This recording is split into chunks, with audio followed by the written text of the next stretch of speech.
Fala galera, beleza? Estamos aqui no ateliê, na cidade de Guaratinguetá, do Bernardo, luthier. Para quem não conhece essa profissão, né, luthieria, o que é ser um luthier, né, Bernardo?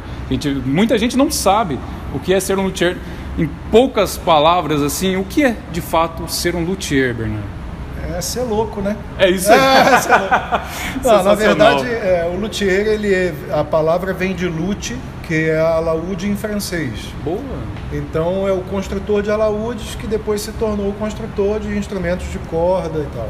Legal. E aí, hoje qualquer construtor de instrumentos musicais é chamado de luthier. De luthier, puxa, muito bacana, cara.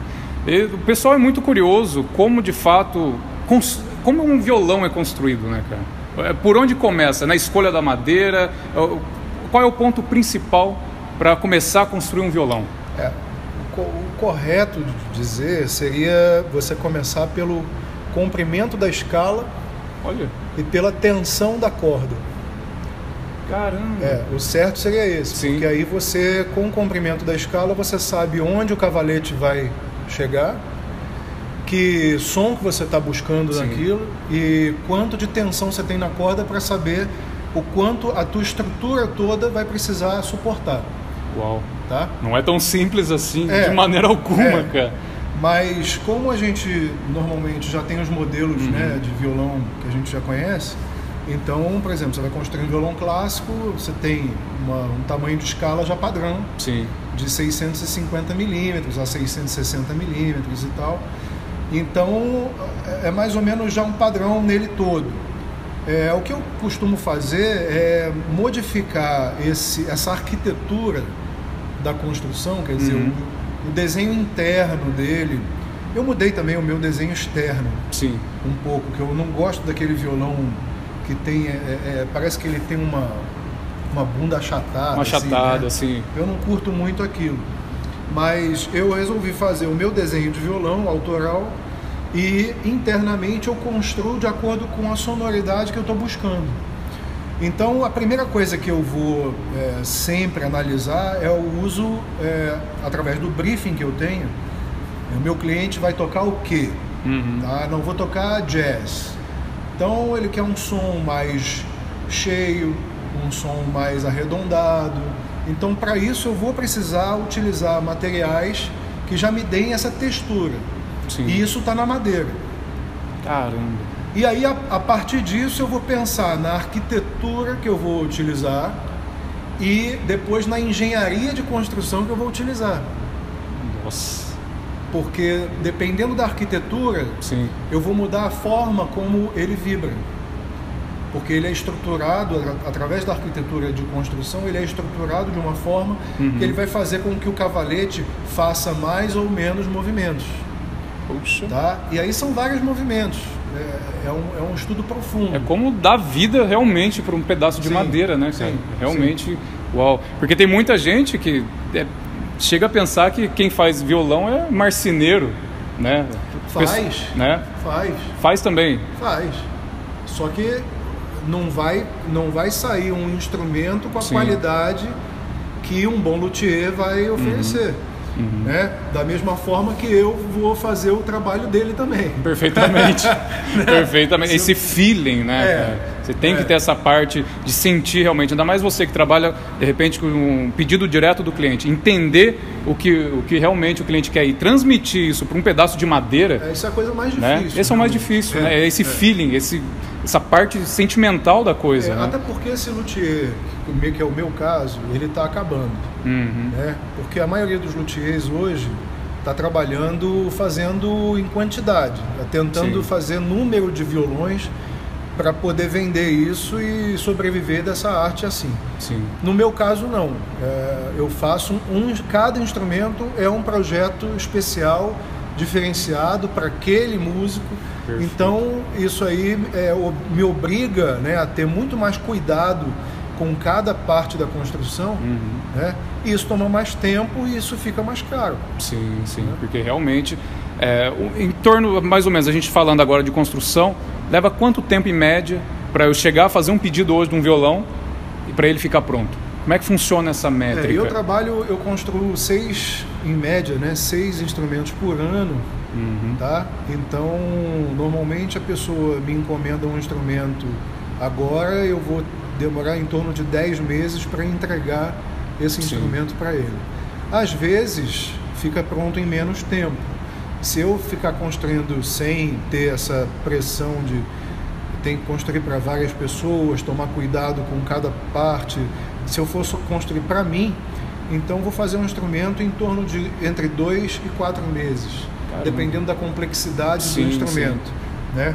Mas como eu tenho uma fila de pessoas que estão comprando o meu violão e que desejam aquela qualidade e tudo, então eu tenho que fazer um menor número, né? Um número menor de instrumentos, né? Para poder... Opa, tranquilo. Atender. Se quiser pode atender, depois a gente corta, não tem problema não. Porque isso aqui nunca é ninguém, né? É sempre alguém querendo vender alguma coisa. Entendeu? Então, basicamente é isso. Começa na madeira e depois tem todo o processo manual, né? Eu uso algumas máquinas, obviamente, para ajudar um pouco nesse processo, mas é muito manual. Mesmo na máquina eu tenho que estar lá cuidando, ela não faz sozinha, eu tenho que estar ali fazendo cada peça e depois dando acabamento manualmente. Né? E eu prefiro que seja assim para que saia a qualidade que eu ofereço. Exato, e nessa ideia você trabalha sozinho, né? Sim. Basicamente, para um violão sozinho. Ali, só você que vai colocar a mão nele. Eu queria ter um sexta-feira, assim, mas assim, isso tem que chegar, a pessoa realmente tem que primeiro gostar muito, depois tem que ver se tem habilidade, conquistar essa habilidade, e muitas vezes a pessoa é boa numa coisa, às vezes não é na outra. Então, assim, para você se tornar um luthier completo, leva tempo, é um investimento grande, né? Então, muitas vezes eu prefiro trabalhar sozinho, porque dentro do meu tempo eu consigo render muito. Perfeito. E a gente vê aqui pela estrutura a quantidade de ferramenta, né, cara? Eu fico aqui, eu uso impressionante, cara. Eu uso mesmo, todas elas. Para fabricar um violão, basicamente você usa todas. Uso tudo. Claro que vou substituindo, né? Às vezes tem uma que eu faço um trabalho melhor com uma e aí eu troco pela outra para fazer outro trabalho, mas basicamente é bom ter esse recurso, né? Principalmente trabalhando sozinho, né? Principalmente trabalhando sozinho. Uau. Uso as bancadas todas, é um barato. É muito bacana. Pessoal, o espaço aqui é gigantesco, realmente é muita coisa, é muita ferramenta. E dá para entender porque leva uns 10 meses aí para um violão ficar pronto, cara. É diversos setores, né? A gente vê aqui, começa de repente da bancada 1, passa para 2, passa, depois tem a pintura finalizando. Aqui, por exemplo, esse violão que eu estou fazendo agora, né? Tem outro aqui. Né? Sim. Tem outros aqui que eu estou terminando. Então, assim, existe uma sequência, né, para que eu não enlouqueça também. Eu imagino. Então, nesse caso aqui, eu tenho um processo que vai ser feito aqui, que é a colagem dos tróculos, né? Eu já passou pela parte do ferro quente, né? Que agora não está quente, mas... Mas esse ferro quente que tu diz, é ele que deixa essa curva aqui? Ele, né? Ele e eu. Sim. Então, aqui a gente vai umedecendo a madeira e vai aplicando calor e força. Caramba! E aí a gente vai fazendo essa curva toda nesse ferro aqui que tem essa curva meio estranha aqui. Sim. Para você atender a qualquer tipo de instrumento. Caramba! Então isso aí vem um filete reto, vem uma madeira reta, você umedece e vai aqui contornando. Vou trabalhando aqui. E aí vem para cá, né, para o molde. Aí aqui no molde, né, a gente vai colocar os tróculos, vai colocar reforços aqui para fechar isso, né? E aí tampa o fundo, né? A estrutura de cada coisa, né? Até fechar a caixa, depois filetar tudo, quer dizer, botar aquele filete em volta do violão, que é o acabamento, para proteger Então aquele filete não é só enfeite, não, realmente é para proteger as duas extremidades ali. Isso, porque essa madeira aqui, o tampo vai vir aqui em cima, vai colar nessa. E a madeira absorve muita umidade pelo topo, né? E o topo da madeira do tampo, por exemplo, ela está nessa região e nessa. Perfeito. Então, quando você fecha aqui, você está evitando que você bata e essa madeira possa quebrar. Sim. Então, o filete ele é feito para segurar isso tudo, para dar um acabamento e para impedir que essa umidade entre. Depois tem o verniz, sim, né? Que sim. vai impedir mais ainda. Puxa vida. E falando até de verniz, esses violões que são foscos, no caso ele não tem verniz ou é um verniz diferente? É um verniz diferente. É um verniz normalmente com 10% de brilho. Hoje em dia no Brasil tem um verniz assim, à base d'água, né, que não é tão tóxico e tudo mais. Mas tem que tomar um certo cuidado no uso dele, porque ele atrapalha bastante o som. Ele às vezes impede ali da madeira vibrar ele mais. Faz um dampingzinho no som, sim. Caramba. Principalmente nos agudos, assim, nas vibrações mais agudas. Olha só. Eu imaginava até que fosse o contrário. O verniz com brilho, ele travava mais a madeira. Justamente o verniz com brilho, como ele trava um pouco mais, mas ele trava diferente desse outro. O verniz com brilho normalmente é um PU. Vamos colocar assim. Sim. Poderia ser um nitrocelulose, mas vamos colocar que seja um PU, que é o mais utilizado. Se você colocar esse verniz bem fino, você vai enrijecer toda a madeira e isso vai dar uma vida no som muito interessante. Mas se você errar na mão, colocar muito verniz, você vai matar o som. Caramba. O verniz ali, no caso, é para proteção da madeira. Sim. Né? No caso, por que não faz um violão sem verniz? Justamente, porque se você fizer sem verniz, o teu suor vai começar a corroer, comer, apodrecer a madeira. E dependendo do lugar, até mesmo a umidade do ar. Sim, né? é porque já é umidade, sim, né? O teu suor é ácido e tem umidade. Então, obviamente, ele vai começar a penetrar, vai esverdear e vai apodrecer. Caramba. E aí você vai perder o instrumento. Tem uma história do Segovia boa, que ele mandou fazer um violão para ele. Eu não lembro se foi o Ramírez ou se foi o Hauser, porque era um dos dois que fazia os violões dele na época. E ele falou, não bota verniz. É o ideal, né? É o ideal. Pra ter aquela madeira som, crua mesmo, aquele som puro, né? Só que o violão acho que durou pouco tempo. Não sei se foi 6 meses, 3 meses. Acaba, porque o suor vai corroendo. Né? Mesmo que você bote um paninho e tal, o instrumento vai ficando sujo, ele vai perdendo um pouco aquela... E outra, né? Assim, a gente não faz um instrumento desse para durar tão pouco. Né?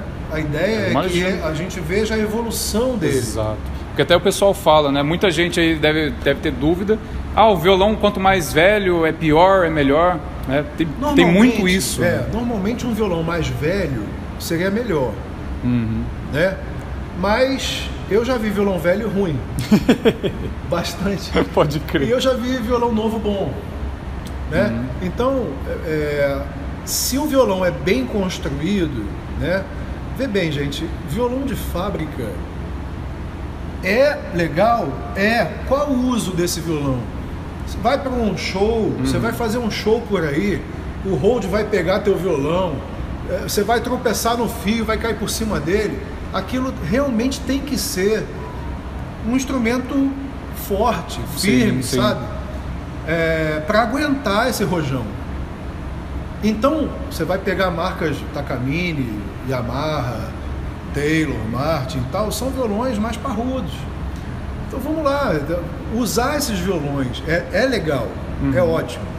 Agora, quando você vai se apresentar num lugar que você sabe que tem toda a segurança, quando você vai gravar num estúdio, né, quando você vai compor a tua melhor música, você precisa de um violão que realmente atenda às tuas expectativas. E não será um produzido em série. Em série. Não será mesmo. Se você realmente tiver a oportunidade de comparar os dois, você vai ver que a diferença é gritante, mas é muito grande. E aí fica difícil não gostar mais do violão de luteria.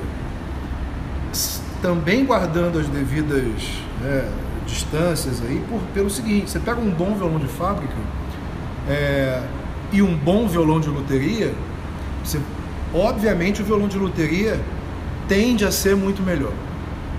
Você pega um violão bom de fábrica e um violão de um luthier ruim, tenho certeza que o de fábrica vai ser melhor que o dele. Né? Mas é isso aí. Então, um violão de luthier, né, basicamente, quando o luthier ele tem esse feeling, ele coloca um pouco da alma dele ali, né? Por mais que ele pegue ali as características do que o cliente dele precisa, mas é a sua mão que está ali, né? Mas aí é o treinamento, né? Sim, a competência que você adquire com os anos de tanto fazer, né? Sim. Eu já não sou mais só eu sou o que o meu músico quer. Perfeito. Né? Então eu consigo atender ele num percentual grande, alto, né? Com a minha experiência. Essa versatilidade, você conseguir atender diversos públicos, né? Se você quisesse, por exemplo, falar comigo, conheci o Fernando Bernardo há 20 anos atrás. O Fernando Bernardo ia se achar muito competente, mas não ia te atender da melhor maneira como eu posso te atender hoje. Sim. Porque depois de 27 anos fazendo isso, você começa a ter aquilo no teu sangue, você entende as propostas que a madeira está te oferecendo e como usar aquilo para atender o teu cliente. Então, cara, assim, não dá para comparar. Eu realmente era muito, quando eu era mais novo, eu tinha 5 anos de luteria, 10 anos de luteria, eu já vi violões meus assim mais antigos, né? Eu era muito abusado. Mas abusado em que ponto, assim, você diz? Eu era danado, eu fazia um violão muito bom, cara. Caraca, velho! Eu fazia um violão muito bom. E eu acreditava realmente que eu era muito competente nisso. Quanto mais você sabe, mais dúvidas você começa a ter, sem dúvida, né? Por conta de tanto que você aprende. Hoje eu faço um violão que é muito melhor, mas muito melhor mesmo, assim, nítido, do que eu fazia quando eu tinha 10 anos de luteria. E cada instrumento que eu faço hoje é um grande desafio. Eu imagino, cara. Entendeu? Caramba. Eu não me acomodo achando que eu sou bom, então, portanto, eu faço qualquer coisa ou eu vou atender bem a todas as necessidades do músico. Não, tem um percentual que eu não posso dizer que domino, né?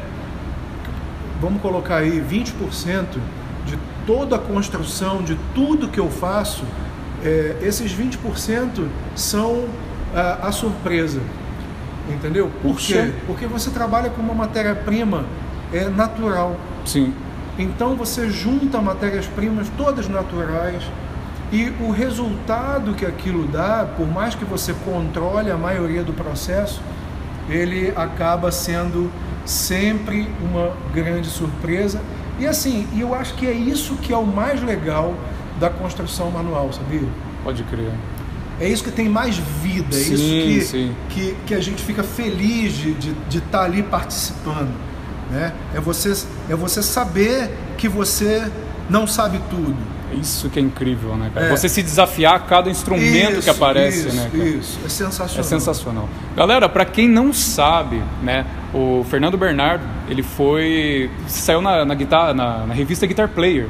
Né? Eu saí na online, né? Na época, e saí na Guitar Aficionado, sim, que é uma revista que é americana, não tem no Brasil. Assim, o pessoal lá gostou do meu trabalho, é um evento grande no Canadá, né? E eles analisaram a qualidade do trabalho e principalmente quem pensava à frente, né, desse mundo da luteria, e me colocaram lá como um dos 10 mais inovadores luthiers participantes da feira. Né? Eu fiz à época um violão com o tampo todo em triângulos que começavam a vibrar a partir do centro do cavalete. Né? E isso é uma mudança de paradigma gigante na construção. Caramba! Né? E esse violão hoje está onde?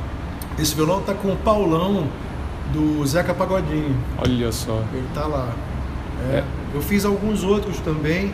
E assim, quando eu não gosto do violão, eu quebro, né? Você realmente chega a quebrar o violão? Eu já cheguei a quebrar. Hoje eu faço um estudo de engenharia reversa. Sim. Eu vejo onde não tá legal, desconstruo ele, né? Tenho até alguns aqui desconstruídos.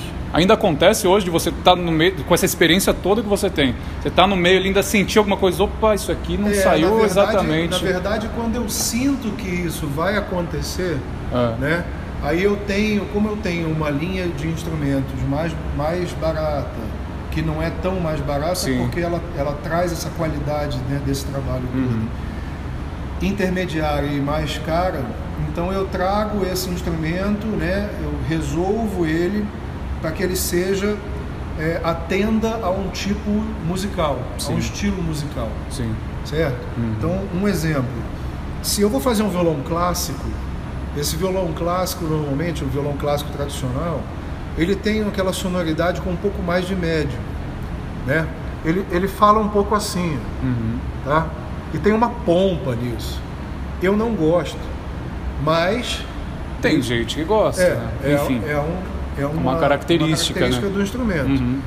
Então, se eu faço um violão clássico e no meio do caminho eu percebo que ele não vai ficar com um som para atender esse músico que quer esse violão muito clássico, eu vou transformar a construção dele enquanto ele está aberto ainda. Sim, sim. Né? Eu vou trabalhar ele para ele diminuir um pouco esse médio, para ele aumentar um pouco de repente. Você vai mudar totalmente a proposta. Eu vou mudar original essa proposta, dele, né? Porque aquela madeira não está me dando a qualidade que eu quero. Caramba, qualidade, sim, óbvio, né? Essa qualidade tem a ver com o timbre, com a definição, com a propagação dessa, sim, nota, né? Sustain e tudo mais.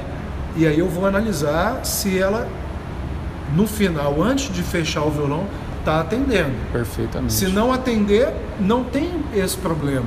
Eu vou retrabalhar o leque e vou trazer ele para uma outra realidade. É como o violão flamenco. O violão flamenco é um violão rápido, notas rápidas, é um violão para quem toca 1 milhão de notas por segundo. Pode crer. Não é? Por quê? Porque ele tem pouco sustain. É um violão mais de ataque, seco, né? É um violão você de ataque. Bateu a nota ali, a nota já saiu. Né? Exatamente, é um violão de ataque. Porque se você toca um monte de nota, o que você está fazendo? Você está interrompendo. Tagadaga, tagadaga, tagadaga, você está interrompendo uma jogando a outra. Sim. Você não quer que ela dure, você não quer que esses harmônicos venham junto, porque senão ela vai embolar. Eu quero a nota seca, ativa, rápida, para dar aquilo que eu quero. Ataque. Que incrível, cara. O clássico não é ataque. É também ataque, mas ele é menos, ele é mais lento. Tem mais o lance harmônico ali, exatamente, né? Dá aquela modulação no timbre. Vai tocar uma música barroca, sim, então você tem que chorar a nota, né? Então tem que vir os harmônicos daquela nota junto. Tudo isso vai interferir na sonoridade, no timbre. E da onde vem isso? Da construção e da madeira. Isso, quando você fala construção, por exemplo, a gente vê a frente do violão, mas como é ele por trás? Essa construção que você fala geralmente tem a ver com aquela parece uma grade por trás do tampo? É exatamente aquilo? Você tem algum exemplar que poderia mostrar pra gente? Tem. Nossa, quer ver uma coisa? Olha só isso. Olha que loucura. Tá vendo isso? Gente do céu. O simples detalhe dele ser côncavo aqui por dentro. Esse chama scallop, né? Escalopado. Sim, sim. Quando você pega um instrumento desse, por exemplo, né, nesse caso aqui, esse é um X-Brace. É um instrumento de cordas de aço, é o meu corcovado, né, o violão que eu faço. Só que ele... Por que ele está aqui na minha mão? Porque ele não ia dar certo. E por que ele não ia dar certo, Bernardo? Ele não ia dar certo porque ele está com uma coisa que a gente chama de overbuild. Ele está com excesso de madeira, com excesso de material. Então ele vai vibrar muito notas agudas. Né? Ele não vai dar a ambiência que eu quero. Ele não vai flutuar. Ele não vai vibrar, fazer o shake do cavalete aqui em cima. Né? Então isso aqui trava ele todo. Caramba. Então, a estrutura desse corcovado aqui para aquele corcovado que a gente testou lá no início é diferente, totalmente diferente. Aqui foi uma tentativa, de repente, de inovar, de tirar algum outro tipo de timbre ali, alguma outra característica? Sim. Eu vou pegar um outro aqui para você entender. Esse já é um Modified Dreadnought. Uau. Tá? Você olha as larguras, Sim, tudo totalmente diferente. Totalmente diferente. Tá? Isso aqui vai vibrar muito. Isso vai dar vida. Isso vai ter... é uma bomba, né, de ar. Sim. Caramba. Isso não. Então, Pode crer. isso aqui, você dá uma nota a lá Lenny Kravitz. Entende? Pode crer. Ardido. Sim. Não, meio que instantâneo, ela não vai ter aquela... não vai ressoar. Exatamente. E aqui não. Aqui você tem corpo. Olha então só. Aqui você vai caminhar para um James Taylor, para uma coisa assim. Uau! E essa estrutura aqui, a gente percebeu que tanto tamanho, quantidade interfere no timbre. E você vai testando, você monta, você coloca um, você coloca outro, tira. Como é que é a experiência disso? A arquitetura é o desenho. Uhum. Essa é a arquitetura. Sim. É a planta baixa. A engenharia é como isso vem à vida. Sim. Isso sobe. E que formato você vai dar, né? Uhum. Que peso vai ter isso? Peso, importantíssimo também. Sim, sem dúvida alguma. Tá? Então, a gente vai trabalhando o som e vai batendo e vai vendo se tem o timbre que a gente quer, o sustain que a gente quer. Caramba. Né? Isso e aí aqui a gente tem que... o ouvido. Sim, não tem como sem eu dúvida. ensinar isso sem dúvida. Apenas batendo. Mas, por exemplo, isso aqui é tão duro que parece uma porta. Realmente. Né? Então, isso não vai funcionar. Ele não vai dar ambiência. Né? Uhum. E já num outro instrumento, vou pegar de volta esse aqui que eu tava na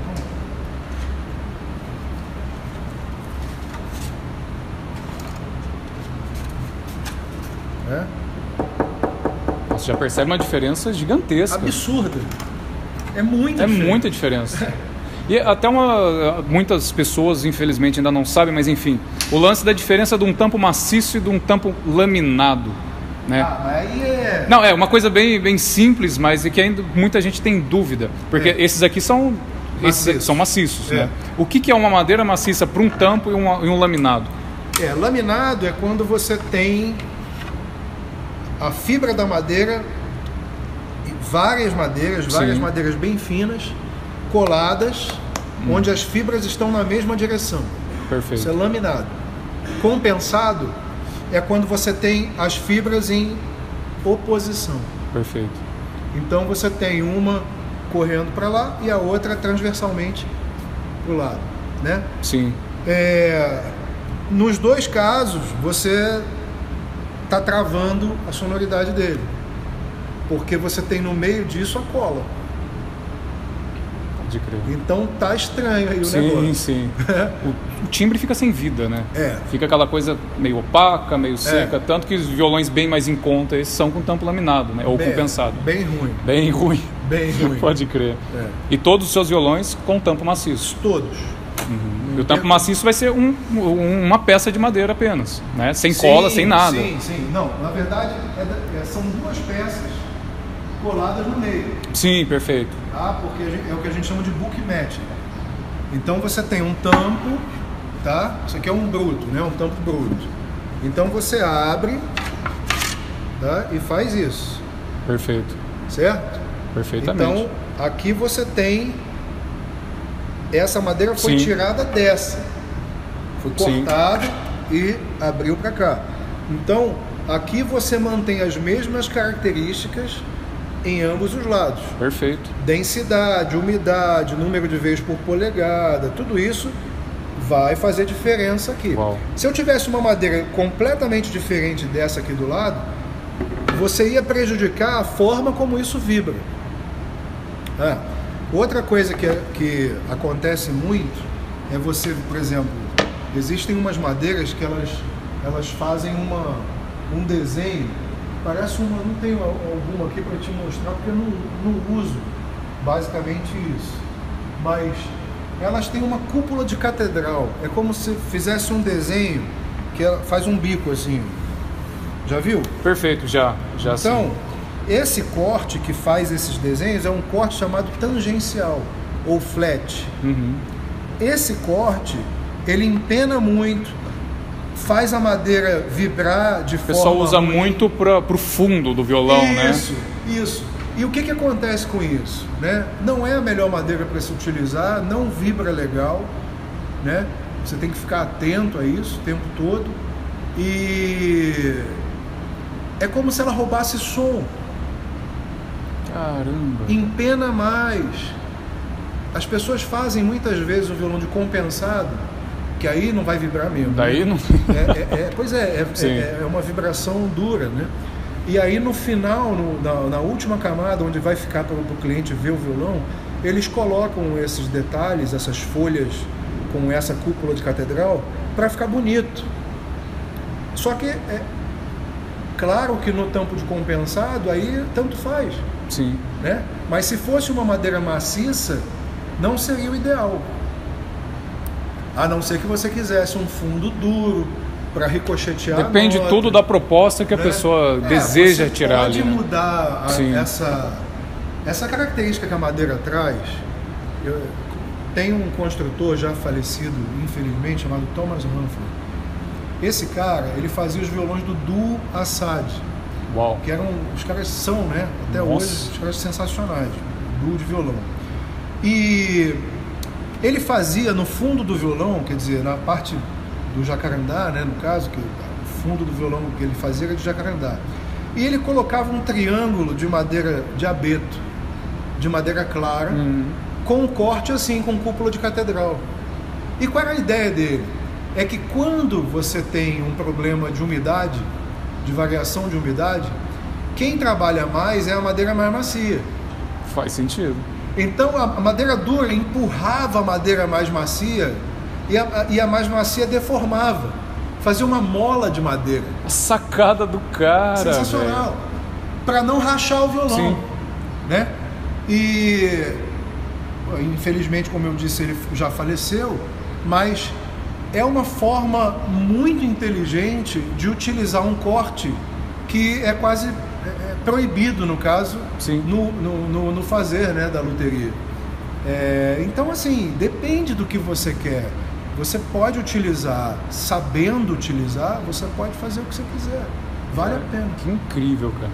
Bom, pessoal, a gente teve a oportunidade aqui de ir no showroom do Bernardo, né? Tem alguns modelos lá.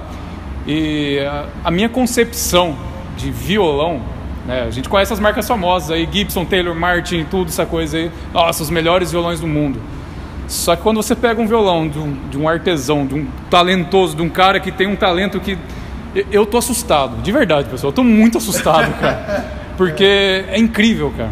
Porque, infelizmente, a gente vive no mundo capitalista, isso não é novidade para ninguém, onde você paga aí pelo nome, né? Ah, eu tô comprando a marca. Só que você pega um luthier, né? Um cara talentoso. Eu não tô acreditando que a gente encontrou isso aqui no Brasil, na região nossa aqui. Enfim. Mas você percebe a seriedade e a qualidade. Gente, eu peguei num violão ali, isso porque eu nem sei tocar direito. Eu peguei no violão ali, o primeiro acorde, você sente, mas você sente vibrar, ecoar dentro de você. É um negócio que eu nunca senti com violão de 30 mil, cara. Né? Gibson, essas coisas da vida aí. Daí a gente veio na cidade do interior de São Paulo, né? Com um cara incrível desse aqui, a gente está conhecendo hoje, mas enfim, a gente percebe quando a pessoa é extraordinária. Pega um instrumento, cara, um pedaço de madeira, um pedaço de pau com arame, né? É um negócio bizarro, cara. E você vê a qualidade que geralmente as pessoas mais leigas esperariam de violões de marcas famosas, né? Geralmente a pessoa espera isso. Mas não, o cara brasileiro, luthier, aqui na cidade do interior de São Paulo, fazendo violões, fazendo arte, gente. Fazendo arte para quem quer fazer realmente música de verdade, né? Daí você me pergunta, nossa, mas luthier, violão geralmente é caro. Depende muito da sua visão do que é caro, né? É complicado até dizer isso, né, Bernardo? Porque às vezes a pessoa ela paga às vezes uns 40 mil num violão de marca famosa, por causa da marca, porque não sei quem tocou. Isso aí é o Elvis tocou, né? Só que a pessoa ela tá buscando geralmente mais um status do que propriamente a qualidade do instrumento, né? Então, infelizmente, daí a gente vem aqui no ateliê dele, pega um violão que, gente, é de tirar o fôlego, dá vontade de chorar, rir, eu não sei, eu tô sem reação pro violão. A verdade, né? É a seguinte, eu já tive oportunidade de comparar os instrumentos que eu faço e nem sempre eu consegui êxito em ter um instrumento que fosse melhor do que aquele que eu estava comparando. Perfeito. A construção de um luthier, ela se dá ao trilhar o caminho. Então, eu hoje me aproximo muito dessa qualidade que você afirmou ver aqui no meu trabalho, porque eu não me cansei de tentar, de lutar para fazer melhor, sabe? De correr atrás de cada instrumento. Quando alguém me falava, eu tenho um instrumento muito bom aqui em casa, traz para eu ver, deixa eu ir aí ver, sabe? Porque era a única forma que eu tinha de me aproximar dessa qualidade. Quando eu fui ao exterior, nessa época, fazer a exposição, eu não imaginava estar do lado dos meus ídolos. Eu não imaginava ver instrumentos que eu jamais veria numa loja. Você não vê numa loja um instrumento de 100 mil dólares. Justamente. Você não vai ver. Você não vai ver um instrumento de 18 mil dólares, de 30 mil dólares. Você não vai ver. E eu tive a oportunidade de ver instrumentos caros e ruins e instrumentos caros e bons. E caros, quando eu falo, para mim uma coisa é cara quando não vale o preço. O preço, perfeitamente. Tá certo? Então, não é porque você não tem como comprar que ele é caro. Quando ele não vale o preço. Para um músico profissional que precisa de uma ferramenta que atenda a sua necessidade musical, de toque, sabe, de execução, você precisa daquela última nota suando, você precisa da penúltima nota inteira, sabe, com os harmônicos e tudo mais. Para isso você precisa ter uma ferramenta especial, né? E eu tento fazer a minha parte. É a minha neurose pessoal, né? Vamos dizer assim. Pode crer, Bernardo. Então eu espero realmente atender a todos, continuar atendendo a todos. Fico feliz pra caramba de ver que você gostou do meu trabalho, porque não só você, o nosso amigo que está lá filmando também. Fala, Bilu! E eu tenho muito prazer em receber vocês, porque eu percebo que vocês estão buscando a qualidade. E eu também junto com vocês buscando essa qualidade, né? Vocês oferecem as cordas, eu preciso das cordas, eu preciso dessa qualidade de corda no meu instrumento. Então eu acho que tem tudo a ver, eu acho que a gente devia acabar com um certo preconceito que existe no Brasil de acreditar que o dinheiro que se paga lá fora tem mais valor que o dinheiro que se paga aqui dentro pela qualidade que a gente oferece. Gente, eu não fiquei entre os 10 mais inovadores luthiers dessa eram 140, cara, pessoas. Você ficar entre os 10 é uma vitória danada. Nossa. Numa galera muito forte, né? Você olhar para o trabalho deles e falar assim, eu não perco para esses caras aqui, tá? Poxa, é a gente levar o nome do Brasil à frente, é a gente, saber que a gente está no caminho certo, sabe? E é legal nessa feira que você tava lá, não era você falando, eram os caras falando que o seu era melhor que o outro, cara. Exatamente, eram os caras falando. Deve ter sido insano, E outra, assim, que eu não valorizo muito essa coisa de... Porque, cara, quando chega num nível alto, não tem mais isso de um é melhor que o outro. A gente começa a dizer que um é diferente do outro. Sim. Porque o nível é tão alto, sabe? É mais ou menos como você... Eu vou mal comparar, brincando, mas porra, você vai num concurso de Miss, né, bicho? Bora lá. Você fala assim, porra, qual é a mulher mais bonita? Tá brabo de decidir. Tá brabo o negócio. Né? Porque é difícil você decidir, porque todas elas têm uma beleza incrível. E a mesma coisa acontece nos instrumentos de alto nível. Cara, eu gostei mais desse. Aí é você e ele. Você vai encontrar o teu par. Exato. Perfeito. Perfeito. Tá certo? Agora, quando a gente fala de comparações entre violão de fábrica e violões de bons luthiers, eu vou falar isso sempre. Bons luthiers, gente, porque tem luthier ruim. Tem advogado ruim, tem médico ruim. Exatamente, cara. Então, exatamente. Não é uma competição. É uma constatação dentro do que se propõe. A proposta de um bom luthier é realmente atender o músico profissional com o que há de mais importante, melhor, mais moderno, para que ele tenha a melhor ferramenta para executar a sua música. Ponto. Eu não quero que amanhã o cara fale assim, porque o Fernando Bernardo é o melhor violão do mundo. Não fala isso de mim. Não tenho esse interesse. Porque não é verdade. Entendeu? O mundo está cheio de gente boa. Veja aquele que você mais gosta, veja aquele que te toca internamente, que você ouviu e falou, puta, aqui, esse cara, eu quero um violão dele. Poxa, que legal, que é nobre, é um sentimento gostoso, agradável para mim, de saber que você amanhã pode ser o meu cliente, pode comprar um violão meu e vai ficar satisfeito, entendeu? Basicamente isso, mas vamos evitar essas comparações muito extremas, né? Que não agrega em nada, né? Nada. Só trava Hoje tudo. Hoje a gente está vendo essa polarização. Então, aí, né? Tá todo mundo vendo isso aí. Mas, puxa, Bernardo, é incrível, cara. Então, a gente vê todo esse processo de construir um violão, vai muito, muito mais além de um pedaço de madeira, você lá projetar um negocinho, colar e acabou. Vai muito além, né? Vai. Nós aqui do Cordas Club hoje estamos passando uma experiência, cara, que de verdade, eu não tenho por que mentir, enganar nada. É bizarro no sentido insano de tamanha qualidade, de tamanho trabalho, que o negócio é trabalhoso de verdade, a gente está percebendo aqui, é uma quantidade imensa de ferramenta, de processos, né? Cada processo ali que o violão passa. E daí chega ao ponto de uma pessoa falar, nossa, mas o seu violão é caro, sabe? Então, pessoal, realmente isso que o Fernando Bernardo falou é muito verdade. A gente não vai aprofundar nisso, né, tanto, mas valorize o que é bom, o que de fato tem que ser valorizado, né?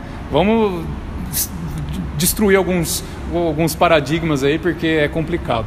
Bom, Bernardo, agradecemos imenso. Eu, Gustavo, cara, eu como pessoa, fora a empresa, estou imensamente honrado de você ter aberto as portas aqui pra gente. Puxa, é incrível, cara. Do nada, assim, não foi nada combinado. A gente conversou, chamei ele no Insta, de repente eu vou marcar, aconteceu. Não foi nada orquestrado, cara.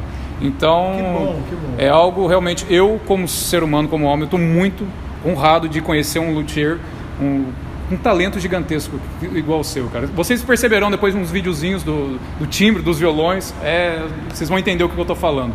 Mas realmente, muitíssimo grato, cara, por abrir as portas aí pra gente. Agradeço, sempre. Puxa vida, é imensamente grato.